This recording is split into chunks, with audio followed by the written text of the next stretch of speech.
여러분, 오늘 우리는 복음이 가진 두 번째 중요한 요소를 생각해 보게 됩니다.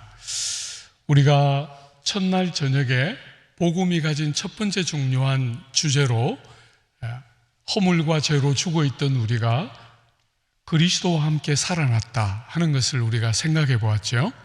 오늘은 두 번째 주제를 다루게 될 텐데요. 여러분, 창세기 3장에 보면 사람의 삶 속에 죄가 들어오는 장면이 창세기 3장에 등장하지 않습니까? 그때 죄가 사람의 삶 속에 딱 들어오면서 사중적인 분열이 일어나게 돼요. 분열이 네 가지 형태로 우리 사람들의 삶 속에 들어오게 되는데, 제일 첫 번째는 우리가 첫날 저녁에 다루었던 하나님과 우리가 허물과 죄를 인하여 죽어서 관계가 끊어져 있는, 하나님과 우리의 관계가 깨뜨려져 있는 것이 첫 번째 죄가 가져온 결과라고 말할 수 있겠죠. 두 번째는 뭡니까? 두 번째는 사람의 만남 가운데, 사람의 관계 가운데 가장 가까운 아내와 남편을 주님이 하나라 말씀하셨는데, 죄가 딱 들어오자 그 아내와 남편의 관계가 깨뜨려지게 됩니다. 그죠? 그래서 아담이 죄를 짓고 나서 하나님께서 그 아담에게 여러 번 기회를 주시는데, 그 기회를 가지고 하나님, 제가 죄를 지었습니다, 이렇게 자복하지 않고, 하나님이 아담에게 찾아오셨잖아요. 그죠? 아담아, 네가 어디 있느냐 이렇게 부르실 때 아담이 너무 잘 숨어서 하나님이 찾지 못한다는 말이 아니잖아요. 하나님은 아담이 나무 뒤에서 떨고 있는 것을 다 보고 계세요. 그런데 아담아, 네가 어디 있느냐 하고 부르시는 이유가 뭡니까? 기회를 주는 거잖아요. 그죠? 주님, 제가 죄를 지어서 두려워서 숨었습니다, 이렇게 말하기를, 자복하고 나오기를 기다리고 있는 거잖아요. 그런데 아담이 그렇게 하나님 앞에 정직하게 나가지 않고 벌거벗었으므로 부끄러워 숨었습니다, 이렇게 말했어요. 여러분, 아담과 하와의 원래 패션이 뭡니까? 원래 패션이 누드예요. 그죠? 창세기 3장에 죄가 들어오기 전에 2장 제일 뒷부분에 보면 아담과 하와 두 사람이 벌거벗었으나 부끄러워하지 않았다, 이렇게 나와 있거든요. 그런데 3장에 죄가 딱 들어오자 내가 벌거벗었으므로 부끄러워하여 숨었습니다, 이렇게 말했어요. 여전히 문제의 핵심을 말하지 않고 작은 죄를 말하면서 핵심은 피해가고 있는 거죠. 그죠? 그러니까 하나님이 손가락을 문제의 근원에 딱 집었어요. 내가 먹지 말라고 한 동산 중앙의 나무의 실과를 먹었느냐 하고 주님이 다시 기회를 줘요. 그때 아담이, 예 주님, 제가 먹었습니다, 주님이 하지 말라는 것을 제가 했습니다 하고 죄를 자백하고 토설하고 나오면 되는데, 여러분이 아는 것처럼 그렇게 안 하고 어떻게 합니까? 여러분이 그 본문을 잘 읽어보면 이중적으로 하나님께서 내게 주셔서 나와 함께 하게 하신 여자, 그가 꿰물어 먹었습니다.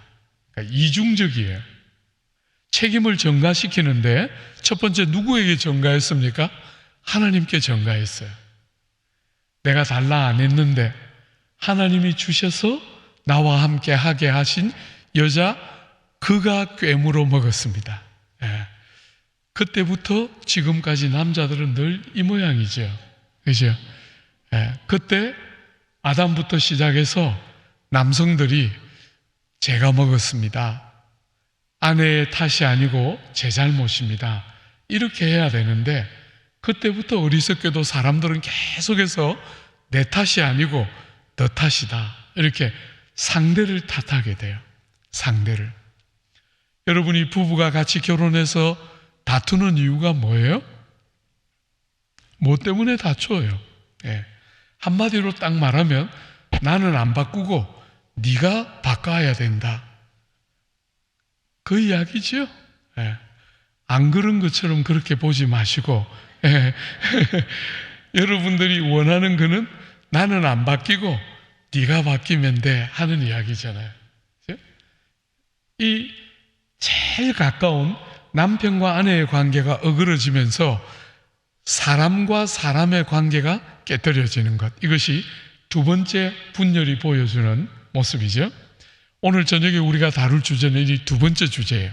그런데 지나가면서 세 번째와 네 번째도 한번 생각해 봐요. 또 무슨 분리가 일어나지요? 사람과 자연의 분리가 일어나요.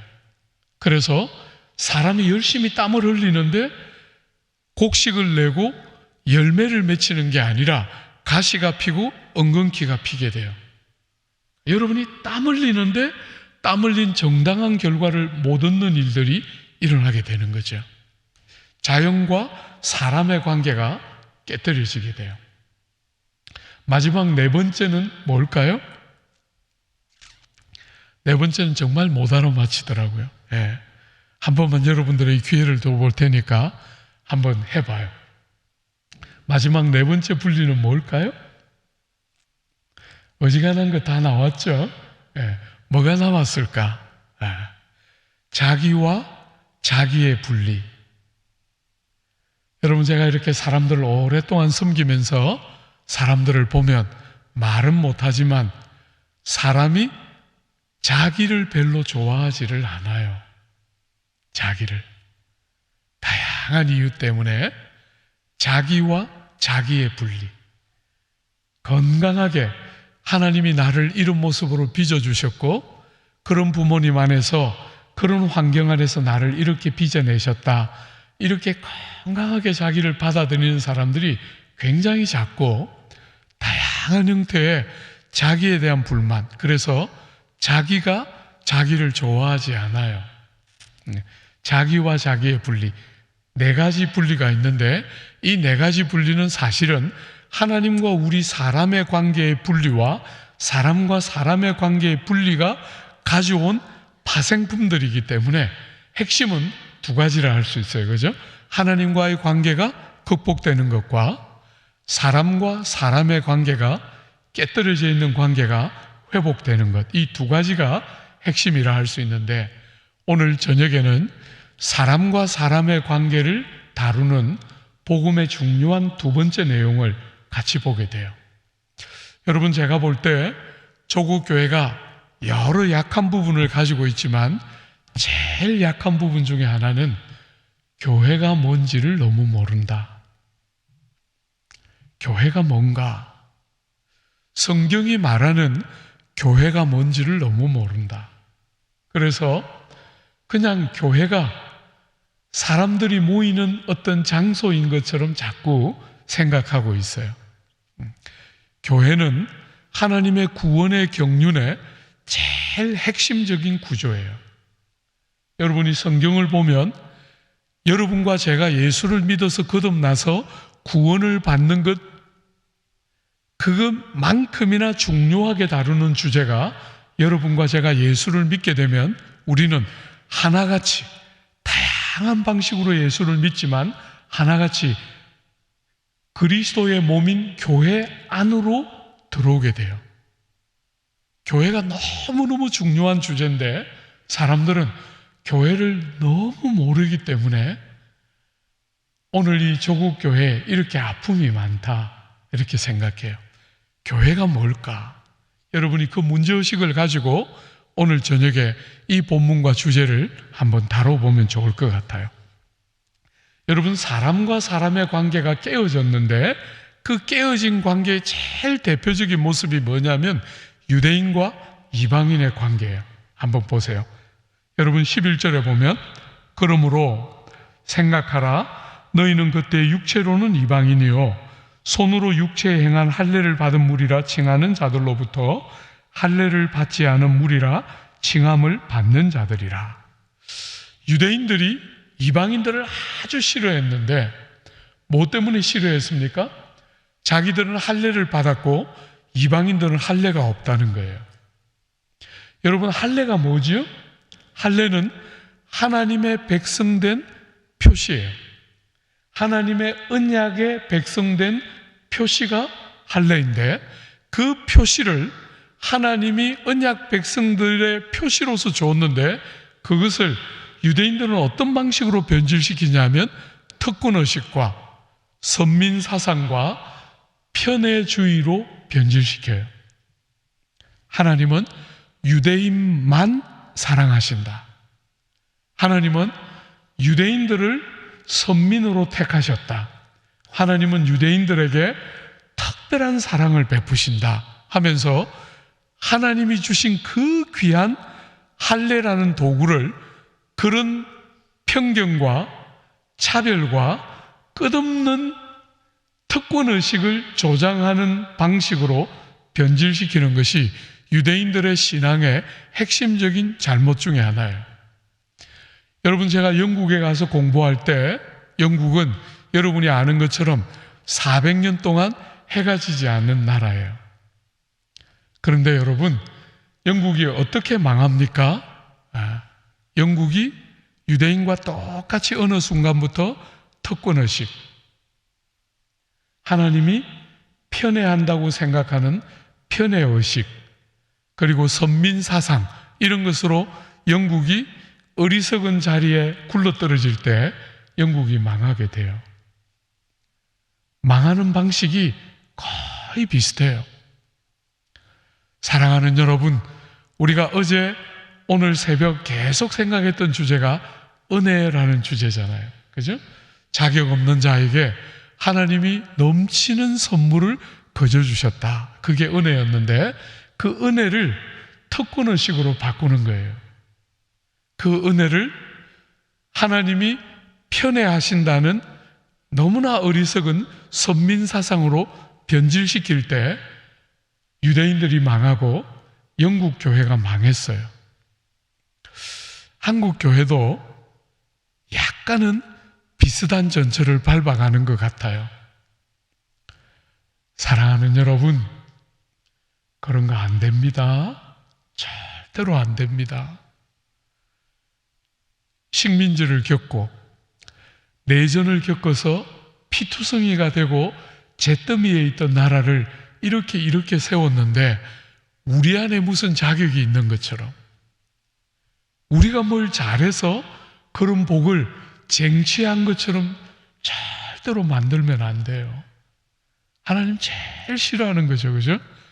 은혜로 자격 없는 우리에게 거저 선물을 주신 거잖아요. 그분의 풍성한 긍휼과 그분의 큰 사랑이 만든 기적 같은 것인데, 그걸 편애의식과 선민사상으로 변질시키면 그건 정말 어리석은 거죠. 유대인들이 이방인들을 얼마나 싫어하는지를 보여주는 그림책 같은 그림이 뭐냐면 헤롯이 지은 성전이에요. 여러분과 저는 헤롯이 지은 성전을 못 봤지만 기록에 남아있어요. 여러분, 헤롯이 지은 성전에 보면 그 제일 중심에 성전이 있잖아요. 그 성전 주변에 제사장의 뜰이 있어요. 제사장의 뜰. 제사장들만 서서 예배드리는 제사장의 뜰이 있고, 그 제사장의 뜰 오른쪽 편으로 이스라엘의 뜰이 있어요. 이스라엘 남자들이 서서 예배드리는 장소예요. 그 오른쪽으로 여인들의 뜰이 있어요. 유대인 여성들이 서서 예배를 드리는 곳이에요.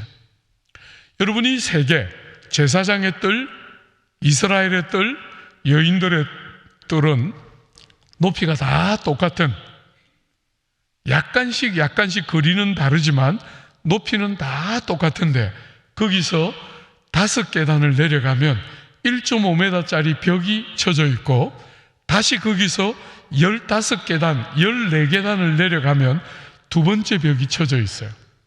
그 밑에 뜰이 이방인의 뜰이에요. 여러분, 이방인의 뜰은 성전을 볼 수는 있지만 성전으로부터 멀리 떨어져 있어요.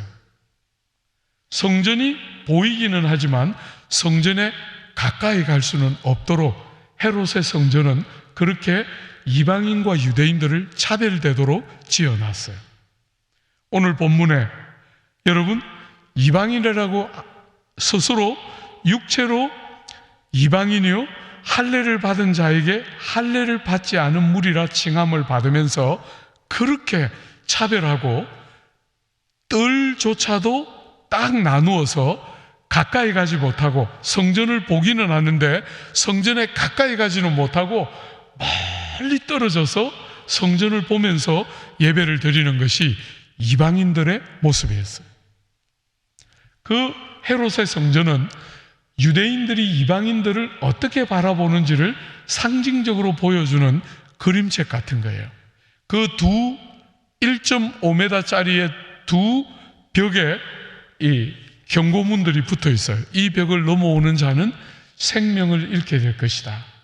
그 벽을 넘어서 성전으로 가까이 가지 못하는 것, 이것이 헤롯 성전이 보여주는 것이고, 사랑하는 여러분, 사람과 사람의 관계가 깨어진 그 깨어진 관계의 예표적인 모습이 헤롯 성전과 유대인과 이방인의 관계가 상징적으로 보여주는 것이에요. 사랑하는 여러분, 여러분과 제가 살아가는 이 시대도 다양한 것을 근거로 사람과 사람 사이에 장벽들이 굉장히 많이 쳐져 있어요. 우리 한국은 특별히 굉장히 사람에 대한 차별을 너무 많이 해요. 특별히 우리 한국 같은 사회는 공부를 얼마나 했는가, 저 사람이 박사를 소지했는가, 외국에 와서 공부를 했는가, 혹은 국내에서 대학을 나오거나 혹은 대학을 못 나오거나 그런 것을 가지고 사람들을 굉장히 많이 차별해요. 가방끈이 얼마나 긴가. 여러분, 그것만 해도 좀 견디겠는데 한 번씩 조국 사회는 흙수저를 물고 났나 금수저를 물고 났나 이런 것 가지고 사람들을 그렇게 차별해요. 집안이 어떤가, 가문이 어떤 가문인가, 이런 거 가지고 참 사람들 차별 많이 해요. 여러분, 제가 제 이름 어디 써져 있습니까? 네.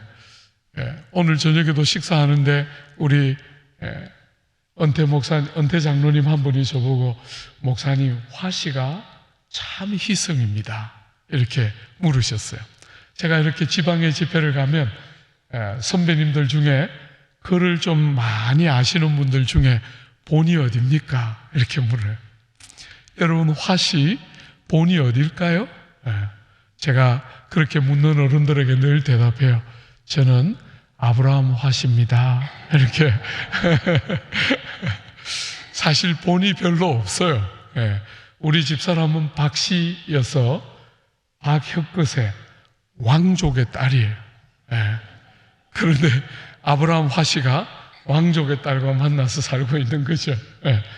어쨌거나 온갖 것을 가지고 사람들을 차별하고 구별하고 나누고 다양한 형태로.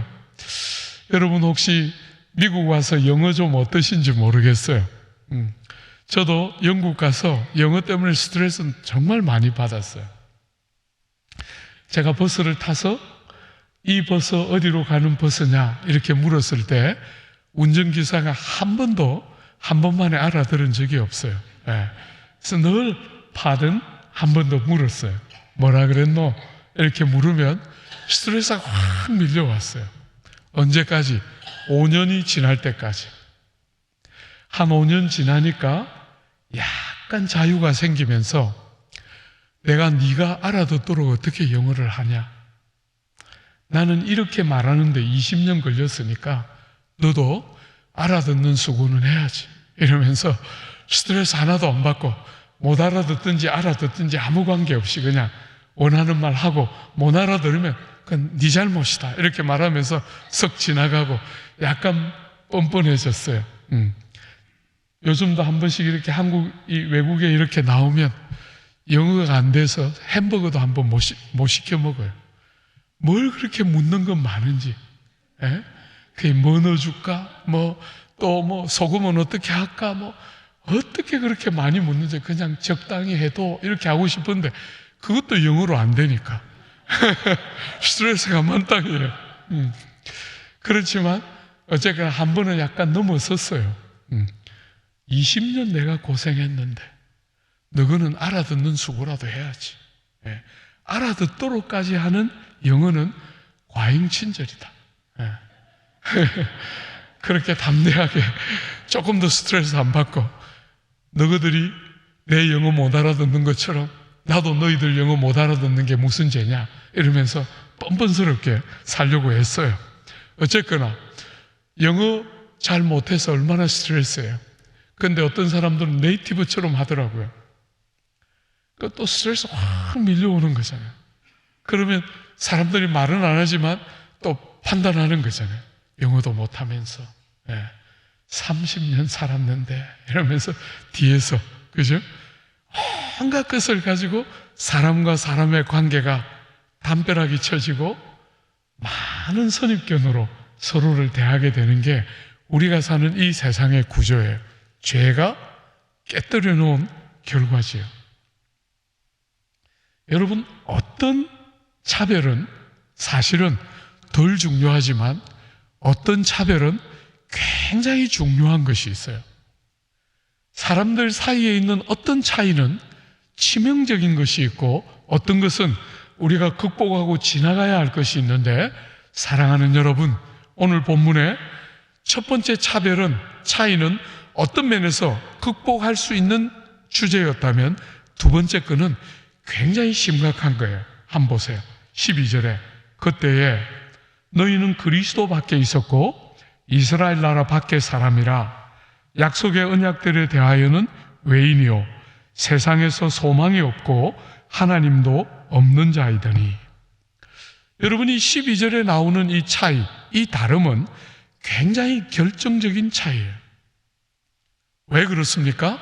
제일 먼저 그때 여러분과 제가 예수 믿기 전에 여러분과 저는 어떤 상태였냐면 그리스도 바깥에 있었어요. 그리스도 바깥에. 여러분, 에베소서 전체를 강통하는 제일 중요한 표현이 뭐냐면 그리스도 안에서예요. 그리스도 안에서.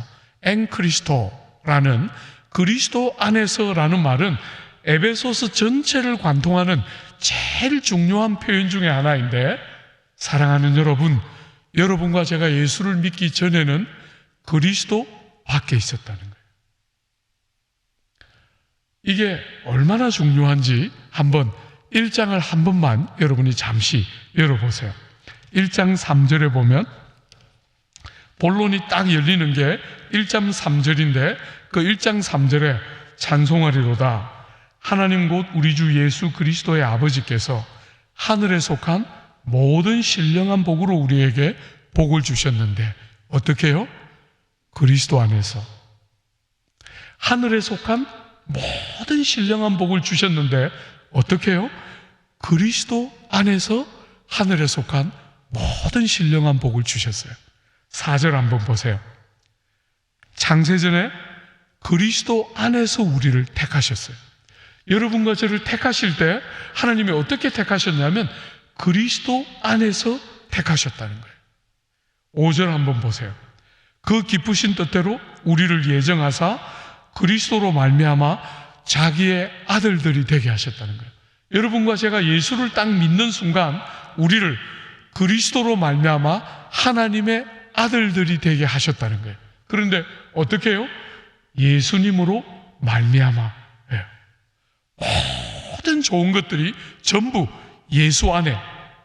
우리 어제 본 표현으로 사용해보면 예수와 함께.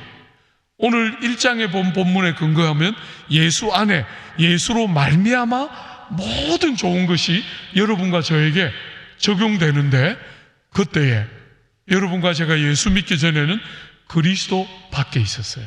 그러니까 모든 좋은 것과 아무 관계가 없는 것이죠.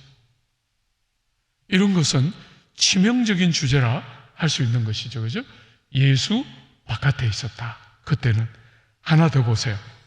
여러분, 그 밑에 두 번째 보면 이스라엘 나라 밖의 사람이요. 이게 무슨 말이죠? 하나님이 특별히 불러서 인격적이고 개인적이고 친밀한 만남을 하는 사람들 바깥에 있었다는 거예요. 언약 백성이 되면 우리가 어제도 보았지만 하나님과 가장 가까운 데까지 들어가는 것이 하나님의 백성들의 특징이라면, 여러분과 제가 예수를 믿기 전에는 이스라엘 나라 바깥에 있어서 가까이 갈 수가 없었다는 것이 여러분과 저의 모습이죠. 세 번째 한번 보십시오.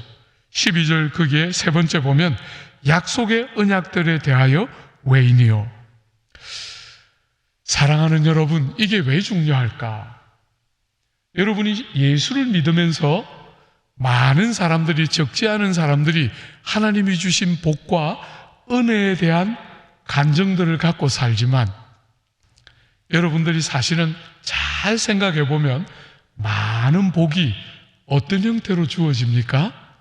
약속의 형태로 주어져요.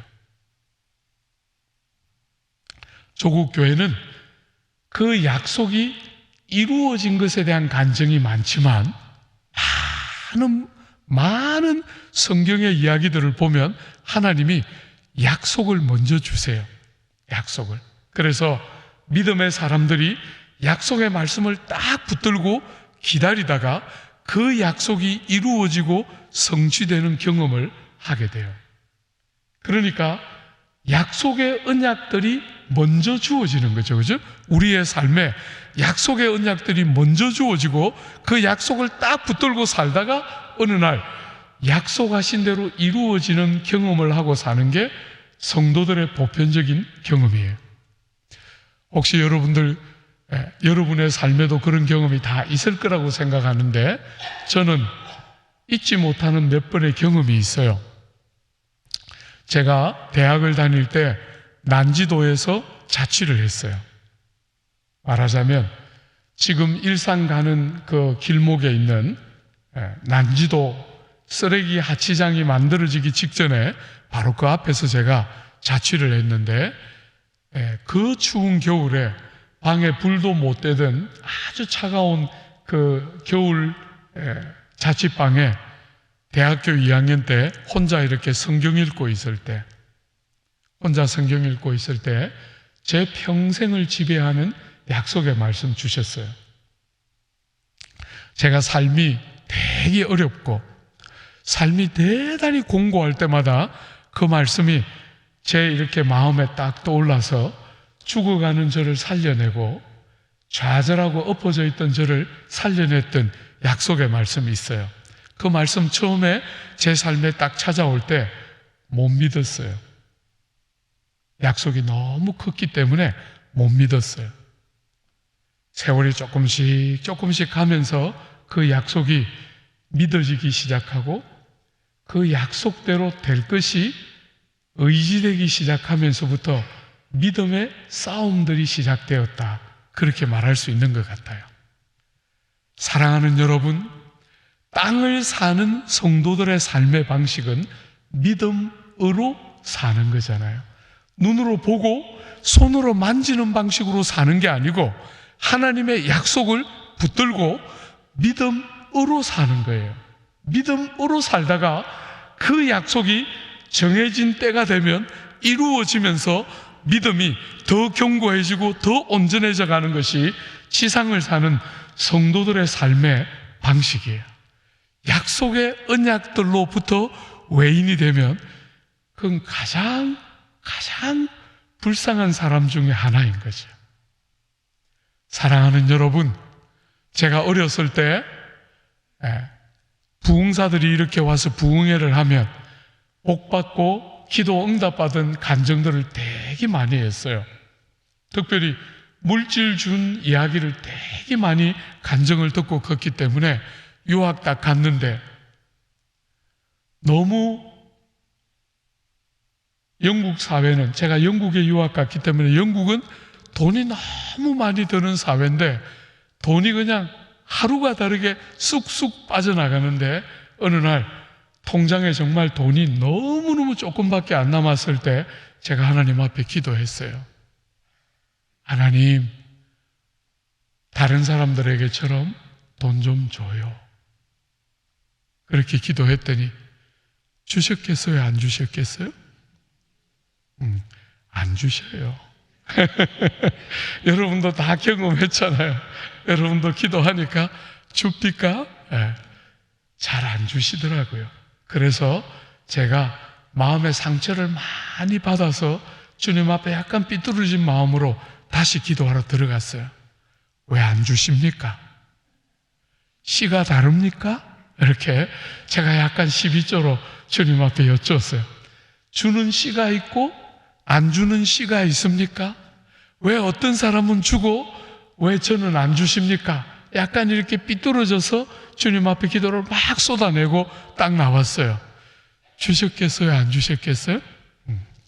안 주지요. 그렇게 삐딱하면 안 주세요. 네, 안 주시는 거예요. 그래서 정말 통장을 찍어보고 싶지 않은 만큼 돈이 다 떨어졌을 때 제가 다시 기도했어요. 하나님, 안 주시면 공부 그만하고 한국 가라는 것인 줄 알고 한국 돌아갈 테니까 안 주셔도 됩니다 하고 꼬리를 딱 내리고 딱 나왔더니 난데없이 전화 한 통이 걸려왔어요. 목사님, 제가 쓰던 자동차 제가 한국 가게 돼서 목사님께 드리고 가겠습니다. 시가로 700만 원 밖에 안 합니다. 여러분, 미국에서야 제가 이렇게 미국에 와서 보니까 랭귀지 하는 친구들도 8천만 원짜리 차를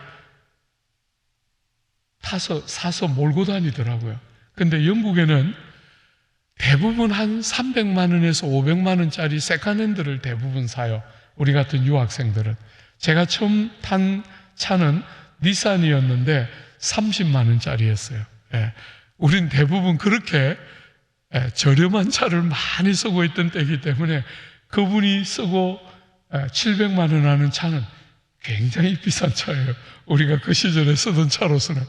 그분이 그 700만 원짜리 차 그냥 준다 그래서 얼마나 기뻤는지, 하나님은 진짜 사람을 차별하지 않으시는구나, 씨가 다르지가 않구나 하면서 정말 좋아하면서 격려를 막 받았는데, 그분이 난데없이 금요일 날 밤에 전화했어요. 목사님, 오늘 라운드바웃을 돌다가, 여러분 영국은 신호등이 많지가 않고 로타리들이 대부분이에요. 그 로타리를 라운드바웃이라고 부르는데, 오늘 라운드바웃을 돌다가 앞차와 박치기를 해가지고 완파 판정을 받았습니다. 전화를 딱 끊고 제가 하나님 앞에 기도했어요. 그러면 그렇지. 네. 내가 잘 되는 거 절대로 못 보시죠? 네? 그거 그냥 그대로 주시면 어디 덧납니까? 그거를 갖다가 전화라도 하지 말든지, 예? 전화 그렇게 받아서 부푼 가슴으로 700만 원짜리 차 받아서 팔아서 제대로 사야지 하고 딱 결심하고 있는데, 그냥 금요일 저녁에 앞차하고 박치기 해서 완파 판정을 받았다니까 끊고 얼마나 막 속으로 막 분한지, 막 그렇게 그것을 그냥 주기가 그렇게 아까웠나 이러면서 막 하나님 앞에 막 실컷 나쁜 이야기 했는데, 그분이 전화를 끊으면서 이렇게 말했어요. 목사님, 금요일 저녁이라서 보험 처리를 할 수가 없어서 죄송하지만 월요일 날 목사님 보험 처리 부탁합니다. 서류를 갖다 주고 갔어요. 차는 완파되고. 그 서류를 들고 월요일 날 보험회사를 가는데 입이 막 이렇게 튀어나오는 거예요. 얼마나 부화가 나는지. 바빠 죽겠는데, 공부하느라 바빠 죽겠는데 그냥 차 그냥 주시면 될 텐데 그걸 그냥 부셔뜨려가지고 이렇게 보험 처리나 하고 있다고 생각하니까 너무 처량한 거예요. 도대체 나는 뭔가, 그렇게 기도하면 주는 사람도 있는데 나는 도대체 이게 뭔가 이러면서 막 들어갔는데, 그 보험회사에 딱 들어가서 서류를 딱 내니까 그 영국 아가씨가 저를 딱 보더니 이 자동차가 수리 불가능 판정을 받았으므로 현찰로 700만 원 드립니다 이러면서 현찰 700만 원 딱 줬어요. 그거 딱 받아서 나오는데 얼마나 부끄러운지. 조금이라도 하나님이 무슨 계획이 있으실 거야. 하나님이 다 알고 계신 하나님이 다른 생각이 있으실 거야. 이러면서 조금이라도 주님을 의지하면서 버텼으면 그 700만 원 받았을 때 얼마나 좋았겠어요. 그죠? 700만 원 이러면서 간증도 하고 막 이랬을 텐데 700만 원 딱 받아서 나오는데 눈물밖에 안 나는 거예요. 바보같이. 조금만 더 버티면, 하나님이 무슨 계획을 가지고 있는지 조금만 더 기다려보면, 하나님이 신실하다고 약속하셨는데 그런 내 기대와 어긋나는 일들이 일어날 때 불평하기 전에 조금만 더 하나님의 약속의 말씀을 딱 붙들고 기다려서 하나님이 때가 되면 틀림없이 당신의 일을 하실 거야 하고 딱 버텼다면 어떤 일이 일어났을 때 얼마나 감격적이겠어요. 근데 바보같이 불평 실컷 하고, 그런 것도 네가 그렇게 불평했으니까 돈 없다 이러면 저 같으면 그렇게 하겠는데, 그분은 그냥 700만 원 현찰로 딱 지어줬는데, 지금 생각해보면 여러분 그 차를 받으면 영국에서는 어떻게 해야 되냐면 신문에 광고 내요.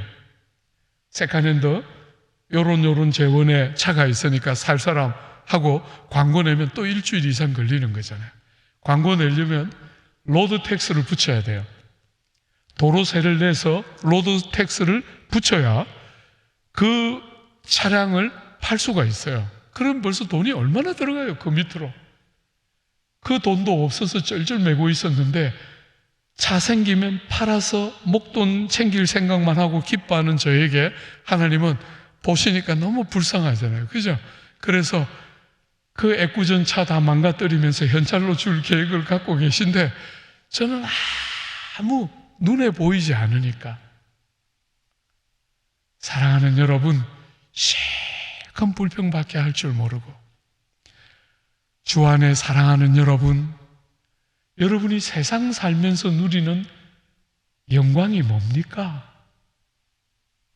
믿음으로 살다가 하나님의 약속이 여러분의 삶에 이루어지는 것을 보는 것이 여러분이 땅을 사는 여러분의 영광이잖아요.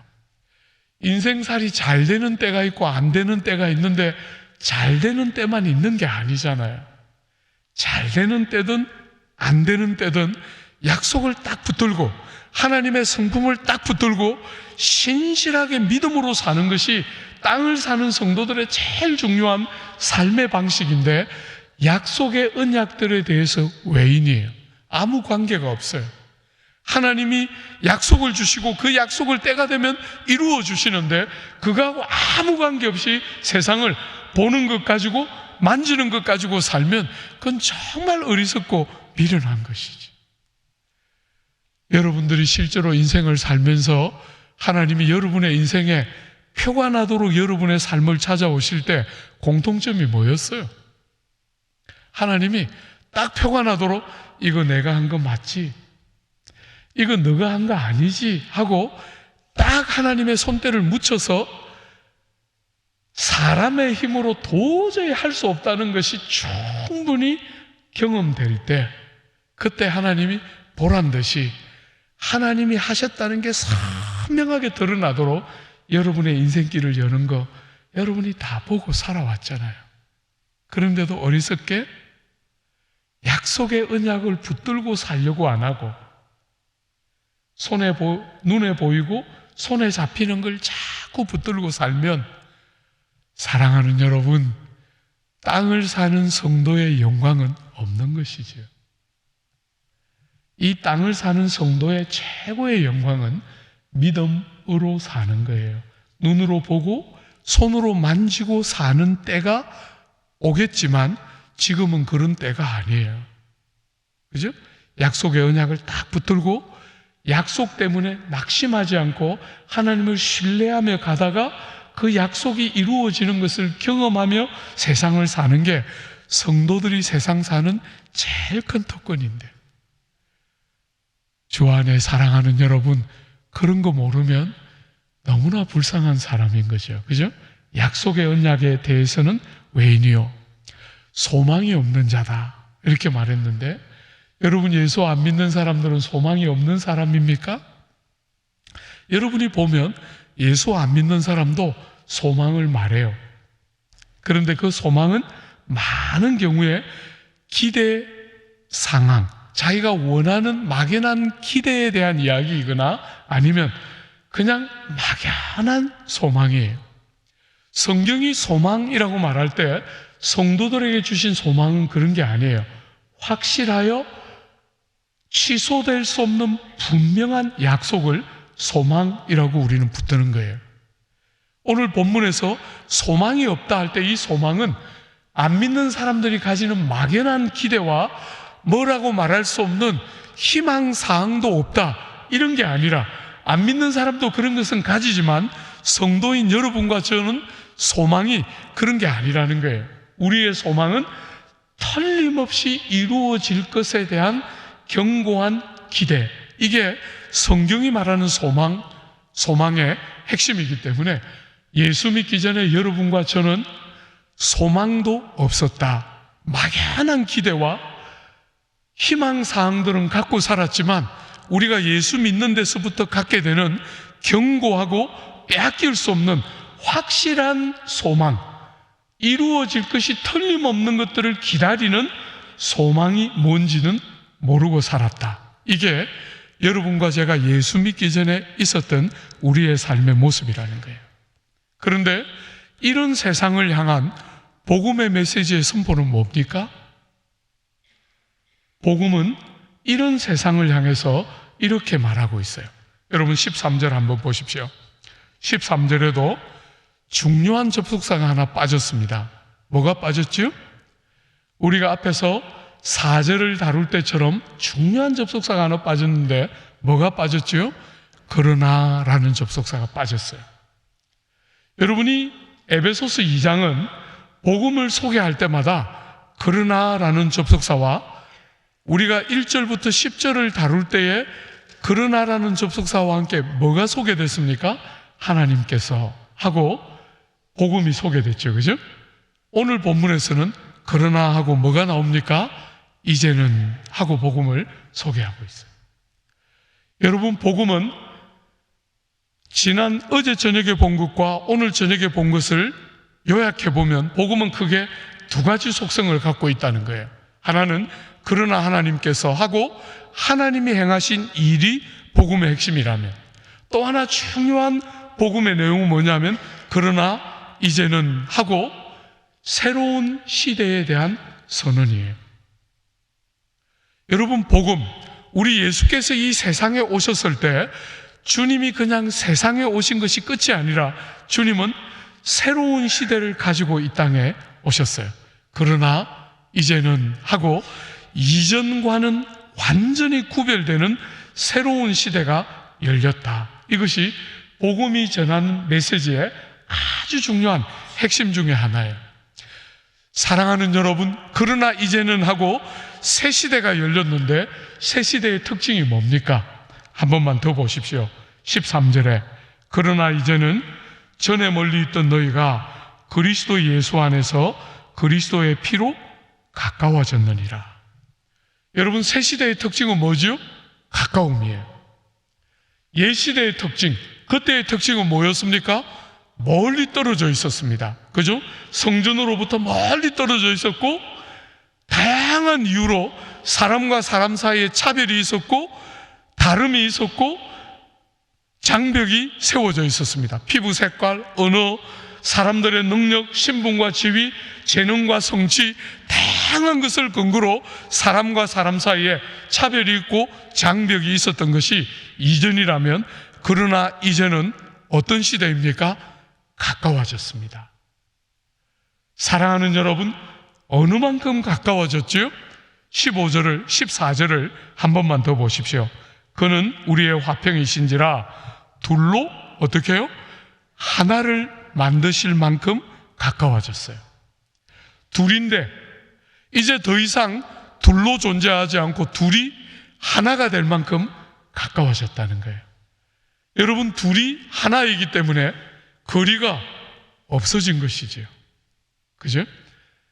새 시대의 중요한 특징은 사람과 사람 사이에 있는 무수한 차별을 다 뛰어넘어서 가까워졌을 뿐 아니라 어느 정도로 가까워졌냐면 마치 남편과 아내처럼 하나가 되는, 그만큼 가까워진 게 새로운 시대의 특징이라는 거예요. 사랑하는 여러분, 여러분이 신앙생활을 하면서 성도와 성도의 관계가 이렇게 느껴져야 정상적이라는 거예요. 더 이상 멀리 떨어져 있지 않고 가까워졌는데 마치 부부처럼 하나같이 여겨지는 것, 이것이 성도가 서로를 바라보는 눈이어야 한다, 이렇게 말하고 있는 거예요. 어떻게 그 일이 가능했을까요? 한 번만 더 보세요. 여러분 14절에 한 번만 더 보면 여러분 예수는 우리의 화평이신지라, 예수가 우리의 평화이기 때문에 사람과 사람 사이가 가까워지는 일이 가능해졌다는 거예요. 예수께서 이 땅에 오셨을 때 천사들이 나타나서 목자들에게 노래하면서 이야기했죠. 지극히 높은 곳에는 하나님께 영광이요, 땅에서는 기뻐하심을 받은 사람들 중에 평화로다. 평화입니다. 그죠? 사람과 사람 사이에 예수님이 우리의 평화가 되시면서 사람과 사람이 평화를 통해서 가까워지고 하나가 되는 복됨이 주어졌다는 거예요. 이게 여러분과 제가 예수를 믿을 때 복음 안에서 일어나는 중요한 두 번째 표시라는 거예요. 제가 모두에 말씀드렸지만 조국 교회는 이게 뭔지를 너무 모른다, 관심도 없고, 이런 주제를 성경이 이렇게 많이 이야기를 하면서 다루고 있는데 우리는 별로 관심도 없고 잘 모르는. 사랑하는 여러분, 오늘 예수님이 우리의 평화여서 사람과 사람 사이의 관계가 가까워졌는데 어떤 방식으로 가까워졌는가, 본문이 조금 더 상세히 설명하고 있어요. 14절에 그는 우리의 화평이신지라 둘로 하나를 만드사 원수된 것 곧 중간에 막힌 담을 자기 육체로 허시고. 첫 번째로 사람과 사람 사이에 막혀있는 담벼락을 예수님이 몸을 찢으실 때 그 담벼락을 함께 무너뜨렸다는 거예요. 사랑하는 여러분, 사람과 사람 사이에 다양한 담벼락이 있잖아요. 언어의 장벽, 문화의 장벽, 나라의 장벽, 피부 색깔의 장벽, 신분과 지위의 장벽, 많은 장벽들이 사람과 사람 사이에 있는데 예수께서 십자가에 달려서 몸을 찢으실 때 여러분이 잘 아는 것은 뭐냐면 성소의 휘장이 위에서부터 아래로 찢어진 거잖아요. 여러분, 성소의 휘장이 찢어질 때 위에서부터 아래로 찢어졌어요. 여러분은 휘장이라고 말하니까 커튼 같이 생각하지만 실제로 그 휘장이라고 되어 있는 그 말은 커튼이 아니라 카펫이에요. 카펫. 말하자면 오늘 우리 개념으로 보면 카펫 같은 것이에요. 그러니까 이것은 밑에서 사람이 힘을 줘서 잡아당기면 찢어지는 것이 아니죠. 그런데 그게 위에서부터 아래로 찢어졌어요. 그러니까 하나님이 찢으신 거죠. 그죠? 예수께서 십자가에 달려서 몸을 찢으실 때 하나님이 성소와 지성소를 가르고 있던 휘장을 찢어서 여러분과 제가 그리스도 때문에 하나님의 은혜의 보좌에 제일 가까운 데까지, 지성소에는 1년에 한 번 대제사장 한 사람이 속죄의 피를 가지고 1년에 한 번밖에 못 들어가던 그 자리를 휘장이 찢어졌기 때문에 무시로, 누구든지 예수 믿는 자들이 무시로 지성소 휘장이 찢어진 휘장의 길을 통해서 하나님의 은혜의 보좌에 무시로 드나드는 것이 그 성소의 휘장이 찢어졌다는 것의 첫 번째 메시지라면, 여러분, 오늘 본문은 여러분과 제가 그리스도가 십자가에 달려서 몸을 찢으실 때 성소의 휘장만 찢어진 게 아니라 사람과 사람 사이에 있는 모든 장벽이 다 무너졌다는 거예요. 주 안에 사랑하는 여러분, 그러므로 여러분들이 교회 안에서 사람들을 바라볼 때 저 사람의 피부 색깔이 뭔가, 저 사람의 문화적인 상태가 뭔가, 사회적인 지위와 신분이 뭔가, 저 사람의 재능과 능력이 어떠한 건가, 그런 것을 가지고 사람을 차별하는 담벼락 무너뜨렸다는 거예요. 누가? 예수께서. 더 이상 그런 것으로 사람을 보고 구별하고 차별하는 그런 어리석은 담벼락은 예수께서 다 무너뜨렸다는 거예요. 교회는 얼마나 중요한 공동체인지 몰라요. 교회는 세상에서 유일하게 사람을 다른 눈으로 볼 수 있는 유일한 공동체가 교회예요.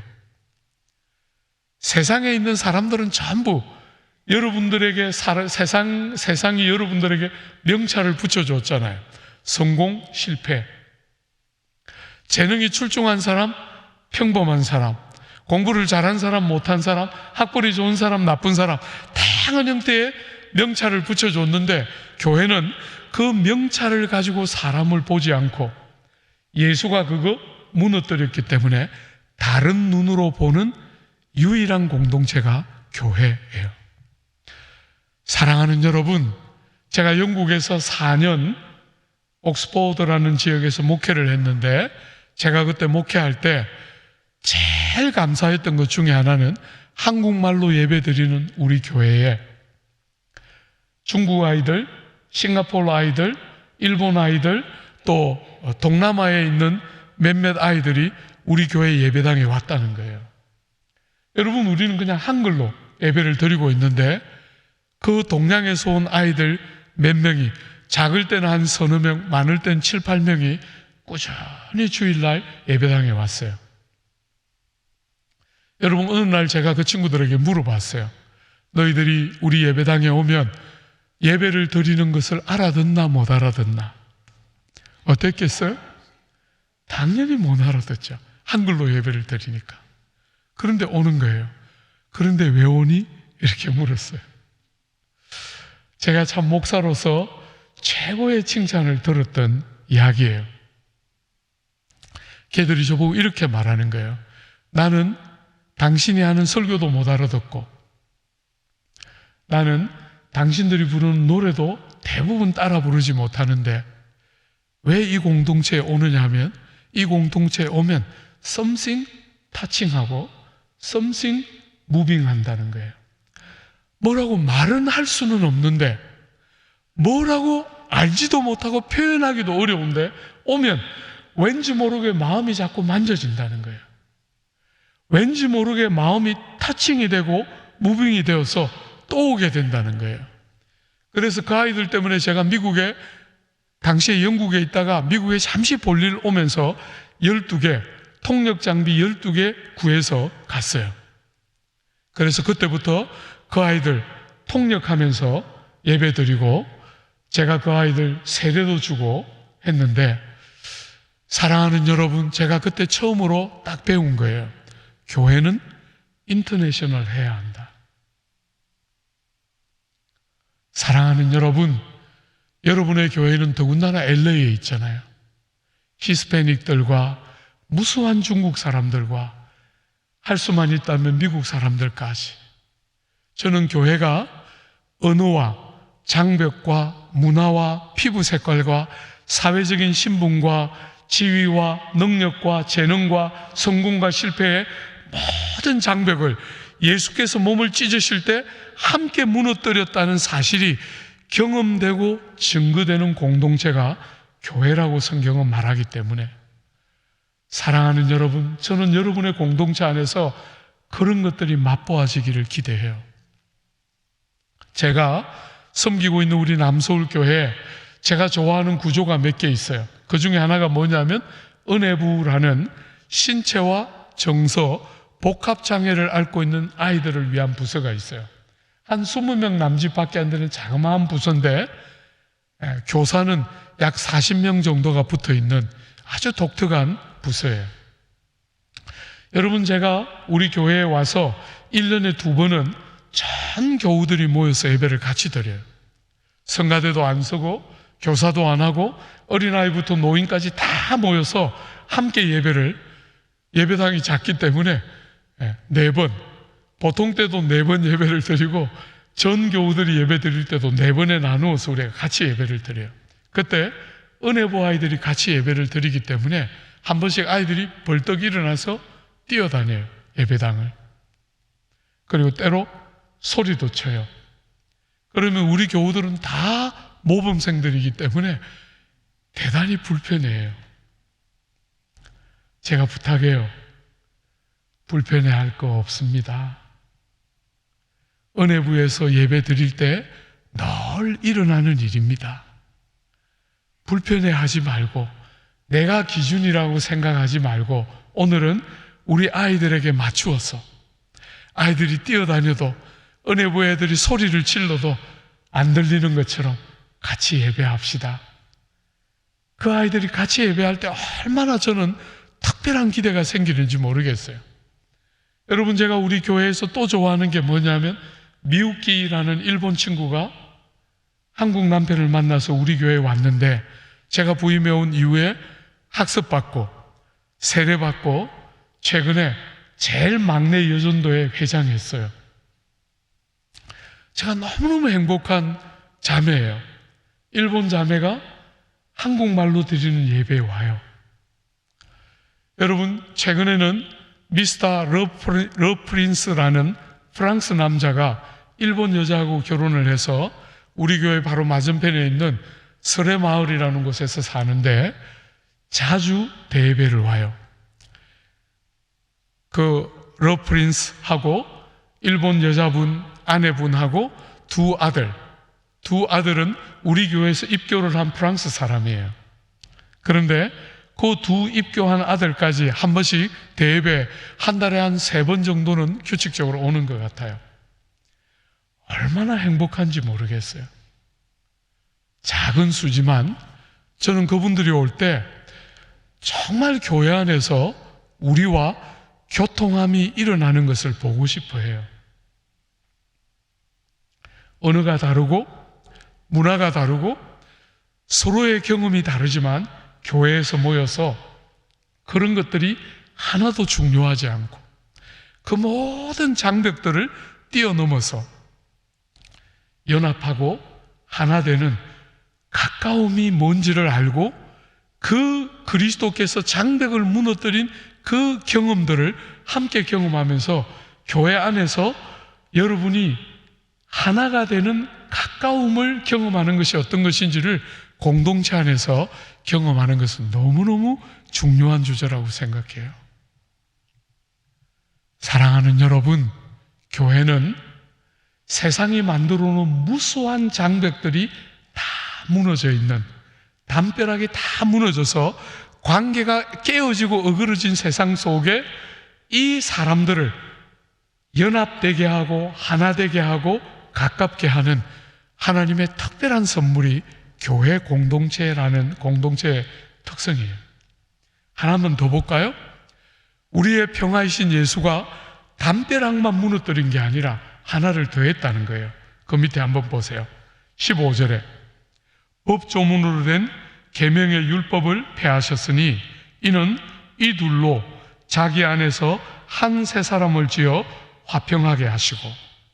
여러분, 장벽을 무너뜨리는 게 평화이신 예수님이 하신 첫 번째 일이라면 두 번째 일은 뭐예요? 그리스도 안에서 한 세 사람을 지었다는 거예요. 이방인이고 유대인이어서 다른 사람들이었는데 이 둘을 가지고 한 세 사람을 만들었다는 거예요.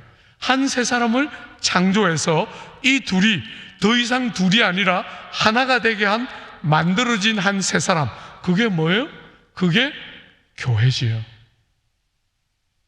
사랑하는 여러분, 교회는 너무나 다른 두 사람이 모였는데 하나인 하나님이 주신 특별한 공동체가 교회입니다. 교회. 여러분들이 다 경험하는 것처럼 교회는 완성된 공동체가 아니에요. 여러분이 경험하는 것처럼 여러분 자신도 그렇고 저도 그렇고 많은 한계와 약점이 아직도 가득하게 있는, 아직도 모자라는 공사 중인, 대형 공사 중인 사람들이 여러분이고 저예요. 교회는 그런 면에서 완전한 공동체가 아니에요. 그러나 여러분, 그럼에도 불구하고 교회가 왜 중요하냐면, 교회는 이렇게 불완전한 사람들이 모여 있는데도 신비롭게 어떤 사람들이 모여도 장벽이 무너지면서 연합되고 하나 되게 하는 놀라운 역사가 교회 공동체 안에 성령의 도움으로, 진리의 말씀으로 일어난다는 거예요.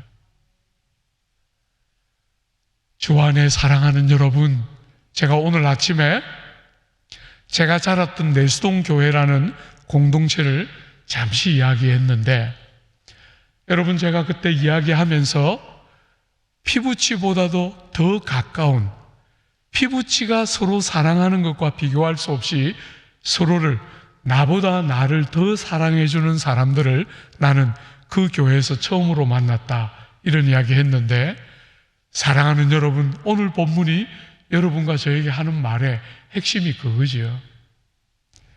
여러분이 장벽이 다 무너지면서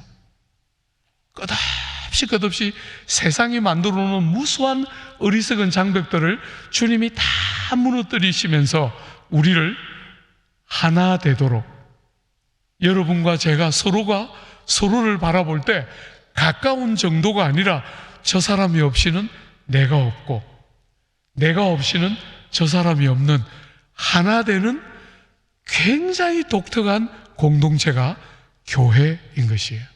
이렇게 불완전한 사람들이 모였는데, 사람들이 훌륭해서 교회가 좋은 게 아니고, 사랑하는 여러분, 사람들은 훌륭해 보여도 은혜가 거두어지면 그냥 연약한 모습이 다 드러나게 돼요. 너무 어리석게도 사람을 믿어요. 사람들은. 사랑하는 여러분, 사람은 너나 없이 다 어리석고 미련한 존재예요. 그런데 이렇게 모자라는 사람들이 모였는데 연합되고 하나 되고 피부치같이 서로를 바라보고 같이 울고 같이 웃는, 바로 그것이 교회의 핵심적인 특징인 거예요. 자주 제가 어릴 때, 클 때 자주 목사님들이 우리 교회는 맨파워가 너무 우수해, 이렇게 자랑하는 거 참 많이 봤어요. 여러분, 교회를 교회되게 하는 것은 맨파워가 아니에요. 사람이 아무리 우수한 사람들이 모여도 교회의 영광이 그곳에 있는 게 아니에요. 교회의 영광은 하나님의 임재와 함께 진리의 말씀이 적용되면서 이렇게 다양한 다른 사람이 모였는데 하나됨을 힘써 지켜내는 그것 안에 모든 영광이 다 있는 거예요. 여러분들에게 제가 첫날에 아내랑 부부싸움 참 많이 한 거 이야기했잖아요. 부부싸움 참 많이 하면서 어렵게 우리는 서로를 받아내면서 부부 생활을 쭉 해왔는데, 어느 날 이렇게 돌아보니까 약간씩 깨달아져요. 세상이 말하는 그 알콩달콩 사는 그곳에 행복이 있는 게 아니고, 주님이 하나 되게 하신 이 부부관계를 너희는 하나다 하고 딱 묶어놨기 때문에 절대로 사람의 생각으로, 인간의 논리로, 사람들의 판단으로 이 하나 되게 하신 것을 깨뜨리지 않고 주님이 하나 되게 하신 것을 힘써 지켜내는 그 안에 모든 좋은 것이 다 있었다. 여러분, 교회를, 이 에베소서는 뭐라 하는지 아십니까? 교회는 만물을 충만케 하시는 이의 충만이다, 이렇게 불렀어요. 1장의 뒷부분에 보면 교회를 가리켜서 만물을 충만케 하시는 이의 충만이다, 이렇게 말했어요. 여러분, 만물을 충만하게 하시는 분이 누구예요? 예수님이잖아요. 그죠? 만물의 모든 필요를 채워서 만물이 원래의 모습 그대로 작동하도록 만드는 것이 주님이 하시는 일인데, 그 주님이 가득 채워져 있는 것이 교회라는 거예요. 이렇게 어리석은 사람들이 모였는데 주님이 그 교회 위에 가득 교회를 채우고 있기 때문에 이 어리석은 사람들의 무수한 한계와 약점들이 가려지고 덮여지면서 성령이 하나 되게 하신 것을 힘써 지켜내면서 교회 안에 모든 영광과 아름다움과 복됨들이 다 만들어지고 경험되기 시작하는 복됨이 교회 안에 임하게 되는 거예요. 사랑하는 여러분, 사도행전 6장에 보면 초대교회가 그 엄청난 영광을 구가하다가 사도행전 6장에 딱 가면 헬라파 유대인과 히브리파 유대인들의 분쟁이 나와요. 구제하는 문제 때문에 히브리파 유대인들에게는 구제가 잘 되는데 헬라파 유대인들에게는 구제가 잘 안 되기 때문에 분쟁이 생기고 아픔이 생길 때 사도들이 집사님들을 세우면서 그들의 아픔을 매만지면서 그 하나 되게 하심을 힘써 지켜내는 대목이 사도행전 6장에 나와요. 여러분, 성경이 여러분과 저에게 명령하는 것은 하나 되라 하는 것이 아니라 이미 하나 되게 하신 것을 지키라 이렇게 말해요. 교회는, 여러분들이 예수 믿는 순간에 교회는 머리이신 구주와 몸인 여러분과 저로 연합되는 일들이 일어나기 때문에 주님이 하나 되게 하신 것을 힘써 지켜야 하는데 자꾸 우리는 뜯어내려고 하는 죄성이 있는 거예요. 여러분이 보면 고린도전서에는 보면 은사 때문에 교회가 다퉈요. 여러분, 강한 형제가 있고 믿음이 강한 자가 있고 약한 자가 있는데 믿음이 강한 자는 약한 자를 비웃고 약한 자는 믿음이 강한 자를 판단하면서 교회가 쪼개지고 다투게 돼요. 그럴 때 여러분이 꼭 기억해야 되는 것은 하나 되게 하심을 힘써 지켜내는 거예요. 아직 교회는 완성의 단계에 있는 것이 아니에요. 교회는 하나님이 만들어 놓으신 그 질서를 따라 완전으로 나아가고 있기 때문에 많은 불완전함과 한계가 아직 있어요.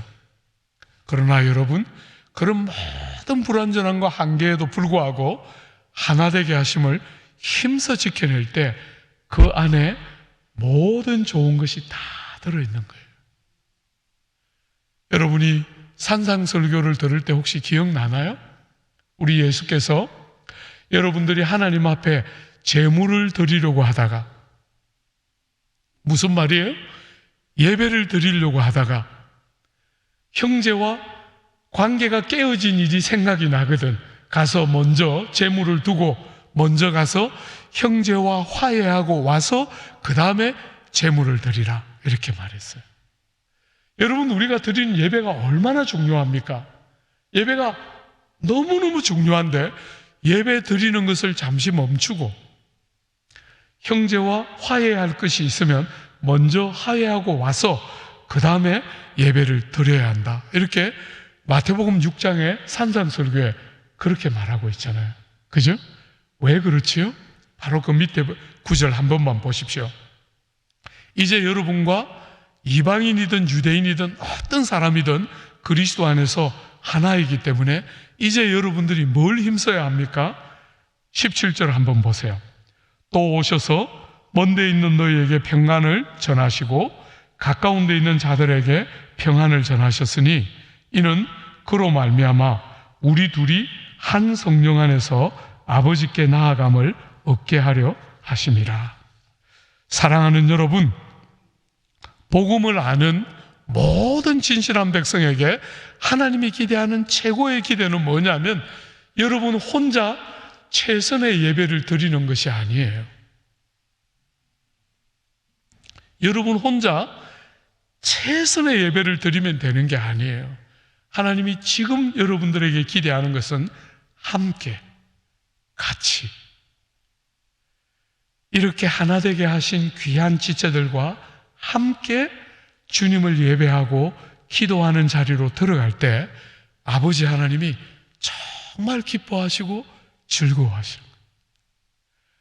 그래서 예물을 드리다가 형제와 화해할 일이 생각나거든. 예물을 두고 먼저 가서 그 형제와 화해하고 같이 함께 아버지께 예배하는 자리로 나오라는 거예요. 사랑하는 여러분, 여러분들이 교회가 뭔지를 말하는 성경의 너무나 놀라운 메시지 중에 하나가 뭐냐면 이렇게 되어 있죠. 여러분들이 성경에 보면 성경을 가르쳐서 말하기를 너희는 유대인이나 헬라인이나 종이나 자유자나 남자나 여자 없이 그리스도 예수 안에서 하나이니라. 여러분, 이렇게 신분이 엄격하던 세상에 종과 주인도 없다는 거예요. 이 로마 시대는 얼마나 계급이 엄격했냐면 종들만 몇 가지 신분으로 나뉘어질 만큼, 종들만 해도 신분이 굉장히 다양할 만큼 여러 신분이 나누어져 있던 그 시대에 종과, 오늘 본문이 말하는 제일 하급종인 둘로스와 제일 상급인 주인과 이 종과 주인도 구분이 없이 하나라는 거예요. 교회 안에서는 남자와 여자도 차별이 없이. 여러분, 죄송하지만 이 신약 성경이 쓰여질 때는 여성들은 수에 치지 않았어요. 그죠? 여성들은 사람들의 수를 헤아릴 때 여성들의 수는 빼고 남자들만 헤아렸던 게 당시의 관습인데, 남자도 없고 여자도 없다는 거예요. 그리스도 때문에 장벽이 다 무너졌고 하나라는 것입니다. 주 안에 사랑하는 여러분, 여러분들이 신앙생활을 하면서 누군가와 같이 울고 누군가와 같이 웃는 신앙생활, 여러분이 평소에 친하고 여러분의 마음이 잘 맞기 때문에 그가 아프면 나도 아픈 거, 그런 거 말고 그런 거는 여러분을 위하는 또 다른, 여러분의 자기 중심성의 또 다른 표현에 불과하다면 예수 때문에, 하나님이 우리를 하나 되게 하신 줄 알기 때문에 그의 눈물이 나의 눈물이 되고 그의 기쁨이 나의 기쁨이 되는 것, 이것이 교회 공동체의 특징인 거예요. 여러분은 신앙생활을 하면서 이런 게 뭔지를 아십니까? 사랑하는 여러분, 여러분이 사랑하는 지체들이 가지고 있는 슬픔이 뭔지를 알고 그의 슬픔 때문에 내가 울고 그의 기쁨 때문에 내가 기쁜 것이 혹시 뭔지를 아십니까? 그게 여러분이 교회에서 배워야 될 제일 중요한, 교회는 그것이 핵심적인 특징으로 묻어놔야 하는, 하나님의 은혜가 있고 하나님의 임재가 있을 때 나타나는 제일 중요한 표시는 사람과 사람 사이에 있는 장벽이 무너지면서 저 사람이 나같이 보이고 내가 저 사람처럼 보여서 피부치처럼 또 다른 형태의 가족처럼. 여러분이 천국 가면 시집 가고 장가 가는 거 없다 그러잖아요. 그죠? 제가 대학 시절에 잘 못 깨달아가지고, 그 본문을 잘 못 깨달아가지고 하나님 앞에 기도했어요. 하나님, 장가 가고 나면 오세요. 예, 천국 가면 시집 가고 장가 가는 거 없다니까 장가 가고 나면 오세요 했는데 많이 후회했어요. 예, 그 전에 오셔도 됐는데. 예, 사랑하는 여러분, 그 말이 아니잖아요. 여러분이 시집 가고 장가 가서 남편이 되고 아내가 되고 가정을 꾸미면서 여러분이 한 사람을 사랑할 때 어떻게 하는 것이 제대로 된 사랑인지를 가족 안에서 배워서 여러분들의 더 큰 가족인 교회와 더 큰 가족인 여러분의 이웃들에게 그런 정도의 뜨거움을 가지고 누군가를 책임있게 사랑하라고, 이 땅에서 여러분들은 결혼이라는 관계를 가지고 그런 사랑을 배우고 정말 가족들에게 하는 그 사랑을 교회 공동체와 이웃들에게 그렇게 행하도록, 이 땅에서는 결혼도 하고 시집도 가고 장가도 가고 아이도 낳지만 천국 가면 그런 거 안 해도 사랑을 그렇게 하게 된다는 거잖아요. 주 안에 사랑하는 여러분, 조국 교회를 바라볼 때 너무나 많은 사람들이 자기 가정의 테두리를 못 벗어나요. 자기 가정의 테두리를 못 벗어나요. 많이 예수 잘 믿는 사람도 나 하나, 조금 더 성숙하면 아내, 조금 더 성숙하면 자식, 그 정도 사랑하는 게 끝이에요.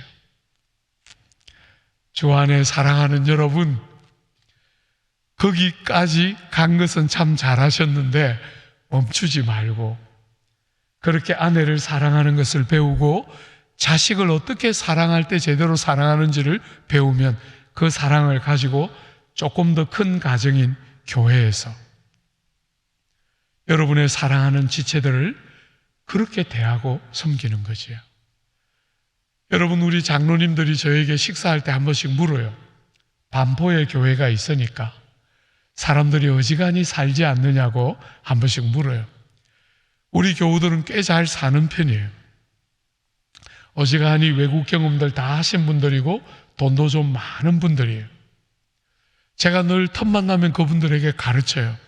여러분이 가지고 있는 돈, 여러분이 땀 흘려서 벌어서 여러분 자녀들을 위해서 아낌없이 쓰고 싶은 그 돈에 여러분이 자식에게 주고 싶은 돈이 100이라고 치면 절대로 100다를 주지 말고 60만 여러분의 자식에게 주고 나머지 40은 다른 자식에게 한번 줘보십시오. 여러분이 자식에게 주고 싶은 10개 중에 6개만 여러분의 자식에게 주고 나머지 4개는 남의 자식에게 한번 줘보십시오. 제가 늘 우리 성도들에게 가르쳐요. 여러분, 우리 성도들은 어지간히 그런 일을 잘하는 분들이에요. 어지간히 잘하는 분들입니다. 그런데 틈나는 대로 가르쳐요. 여러분의 자식에게 주는 거 원하는 만큼 주지 말고 제발 자식에게 주고 싶은 것에 40% 정도는 남의 자식에게 한번 줘봐라. 어떤 일이 일어나는지, 여러분의 가정에, 조국 사회에 어떤 일이 일어나는지 여러분이 보게 될 거다. 사랑하는 여러분, 여러분이 미국 땅에 몸을 담고 있으면서 제가 이 미국 땅에 올 때마다 느끼는 이 미국의 여유로움, 참 부러운 여유로움 중에 미국의 중요한 기관들은 대부분 성도들의 도네이션을 통해서 이루어진 거잖아요.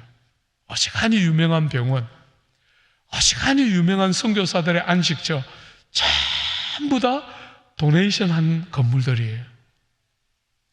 여러분들이 그런 거 보면서 이 미국 생활하면서 돈을 많이 벌어서 내가 원하는 대로 자식 길러야지, 제발 그렇게 하지 말고 여러분 원하는 대로 안 길러지는 거잖아요. 그죠? 여러분 자식들에게 주고 싶은 거 40% 정도는 남에게 한번 줘봐요. 교회 안에 있는 어려운 지체들, 여러분의 일터에 있는 정말 여러분의 사랑을 필요로 하는 이웃들 한번 흘려보내봐요. 어떤 일이 일어나는지 여러분들이 보게 될 거예요. 사랑하는 여러분, 제가 자랐던 그 내수동 교회라는 공동체는 사랑이 위에서부터 아래로 흘렀다. 여러분, 제가 늘 그 공동체를 생각할 때 잊을 수 없는 것은 사랑이 위에서부터 아래로 흘렀다. 형들이, 누나들이 누가 먼저라 할 것이 없이 동생들을 위해서 아낌없이 희생하는 거 숱하게 봤어요. 숱하게. 사랑하는 여러분, 등록을 하는 때가 되면 우리 교회 안에 지목헌금 제도가 있는데 지목헌금 봉투가 작은 액수도 많이 있었지만 그 지목헌금 봉투가 수십 장들이 그 헌금 시간에 쏟아져 나왔던 것이 제가 자랐던 그 내수동이라는 공동체의 특징이에요. 얼마나 많은 사람들이 지체들의 아픔이 뭔지를 알고 그 지체들의 아픔에 대해서 함께 울고 함께 웃고 하면서 때로는 거절당하고 때로는 조롱당하고 때로는 이용당하고 때로는 상처를 받으면서 절대로 그 상처를 받았기 때문에 다시는 안 할 거다 이렇게 말하지 않고 당했는데 안 당한 사람처럼 사람들을 아끼고 소중히 여기고 희생하고 하나 되게 하심을 힘써 지켜냈던 그 공동체 안에 얼마나 많은 사람들이 길러졌나, 얼마나 많은 일꾼들이 배출되었나 하는 것 저는 생생하게 기억해요. 사랑하는 여러분, 오늘 조국교회 많은 교회들이 다음 세대를 잘 기르고 싶어 하는데 어떻게 하면 다음 세대를 잘 기릅니까? 교회가 교회다우면 다음 세대는 그냥 길러지게 돼요. 교회가 교회답다는 게 뭡니까? 하나 되게 하신 것을 힘써 지키고 주님이 무너뜨린 장벽을 교회에서 다시 세우지 않는 것이죠. 사람들이 세워놓은 그 어리석고 미련한 장벽을 주님이 몸을 찢어서 다 무너뜨려 놓았는데 그걸 다시 세우지 않고 전혀 다른 눈으로 사랑하는 지체들을 바라보면서 교회가 하나인 것을 힘써 지켜낼 때 여러분들이 동일한 것을 보게 될 거예요. 사람이 자라고 자란 사람들이 한 시대를 섬기게 되는 그 귀한 축복과 영광을 보게 돼요. 좋은 교회가 뭡니까? 여러분, 제가 이렇게 다녀보면 많은 교회들이 좋은 교회에 대한 신화를 다 갖고 있어요. 좋은 교회가 뭡니까? 일꾼들이 많이 배출되어야 좋은 교회죠. 우리 교회 과거에 좋았었어요. 이게 무슨 의미가 있겠어요? 그죠? 정말 좋은 교회면 사람들이 배출되어야 하는 거잖아요. 인물들이 나와야 하는 거잖아요. 시대를 섬기는 사람들이 배출되고 그 시대를 섬기는 사람들이 꾸준히 배출되어 나와야 그게 정말 좋은 교회가 해야 되는 핵심적인 역할인데, 오늘 사랑하는 여러분, 여러분의 공동체에서 사람들이 길러져 나오고 배출되고 있습니까? 이 척박한 이국 땅에 이 LA 땅을 밝혀내고 비옥하게 하고 살찌우고 많은 사람들을 생각하면 행복하게 하고 위로받게 하는 그런 사람들이 여러분의 공동체에서 배출되어지고 길러지고 있습니까? 교회가 하나 되게 하심을 잘 지켜낼 때 많은 대가의 지불을 주저하지 않으면서 하나 되게 하심을 잘 지켜낼 때 그 안에서 건강한 인물들이 길러지면서 사람이 배출되는 영광을 보게 되는 것이지. 여러분의 교회가 그런 교회가 되기를 기대하고 축복합니다. 사랑하는 여러분, 지금부터라도, 이전에도 그런 일이 많이 있었겠지만 지금부터라도 더 많은 이 시대를 섬길 신실한 일꾼들이 길러지는 복되고 귀한 교회 공동체의 영광, 여러분 안에 충만하게 누려지게 되기를 기대하고 축복합니다. 같이 한번 기도할까요? 사랑하는 여러분, 오늘은 우리가 교회를 위해서 한번 기도할까요?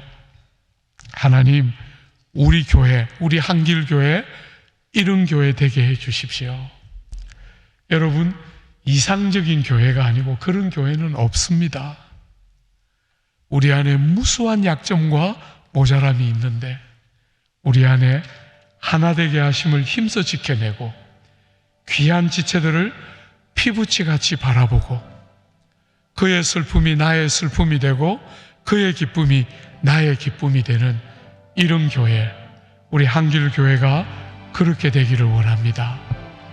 이국 땅에 와서 얼마나 많은 사람들이 불필요한 무수한 긴장과 아픔들을 경험하면서 살고 있는 이 땅에 우리 한길교회를 누가 어떤 모습을 가지고 오든지 간에 살아나고 회복되고 참 몸의 한 부분처럼 소중히 여김받는 그런 공동체 우리 교회가 되도록 그렇게 도와주십시오. 제가 그런 교회가 되도록 힘을 다해 섬기고 수고하겠습니다. 여러분, 우리가 들은 말씀 붙들고 우리 하나님 앞에 마음 중심을 담아서 간절히 같이 한번 기도하겠습니다.